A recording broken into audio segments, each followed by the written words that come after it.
Hello, everyone. Thank you, Sandy, for dropping a suggestion in the comment section.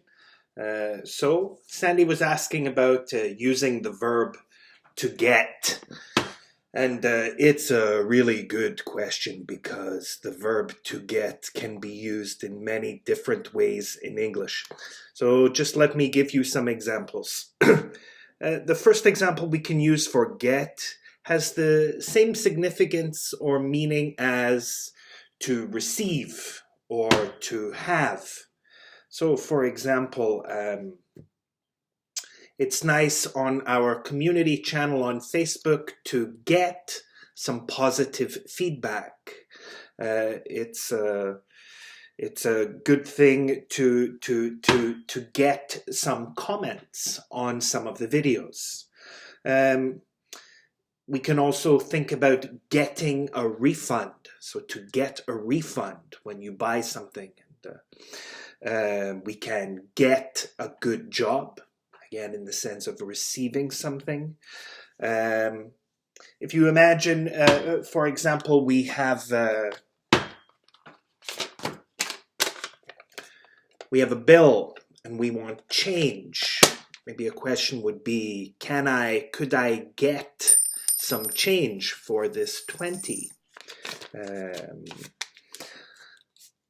Another thing we can say is to get some sleep.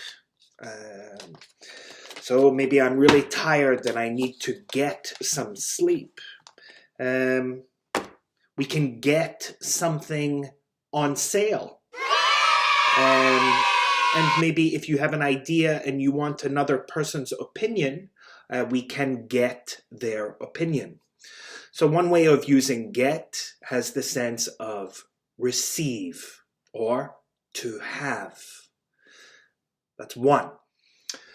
Another way we can use the verb to get has the same significance as to become. So there's this sense of transforming into something else. For example, today I was speaking with my father and my father was telling me that his knees are sore. But he says this is all part of getting older.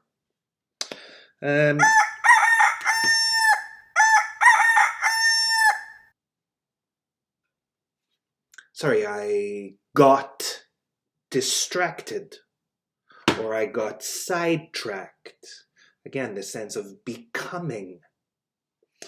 I can imagine a boss after they give some instruction to employees, or I can imagine a parent maybe asking their children to do something, and then maybe we would say, okay, get busy. Yeah, become busy. I was speaking with a friend the other day, and she is thinking about the summer and having a body that she feels comfortable with in a bathing suit.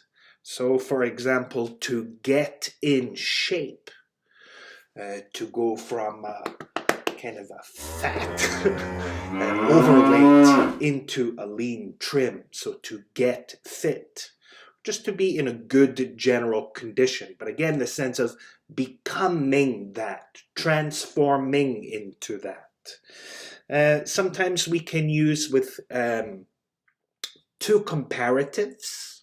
So I could say your English is getting better and better. Or it is getting easier and easier to speak English. When we use that double comparative, we always have the sense that something is in progress, something is moving towards that, something is becoming. Maybe finally, another example of this idea of becoming with to get is an infection.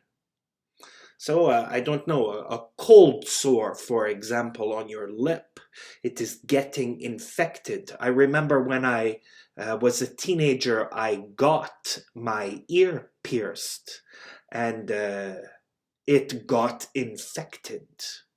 So another way we can use get is the idea of becoming. And the third way we can use get, to get, can have the sense of to go, or to come, or to arrive.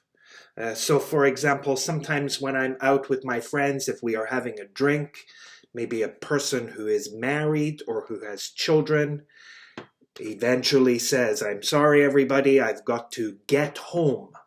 Yes, my wife will kill me if I don't get home soon.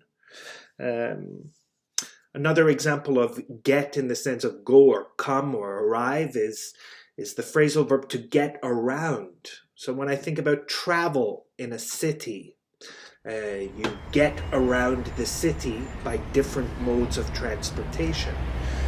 So for example, here in Saint-Étienne, you can get around the city by bus or by tram or by vélo vert, by bicycle, by car. But to get around, coming and going in the city, we can also use get. To get back from a place. So for example, a colleague who was pregnant just got back from work. You can get to a place, so in the sense of just arriving. So I just got here, for example. And yeah, of course, to get home. So yeah, using to get, meaning to go, to come, or to arrive. There are more examples of using the verb to get, but I'll make this part one of maybe a two-part video. So look for the second part soon. Of course, as always, try to write some sentences below, and I'll make sure to check them and give you advice on them. Good, good.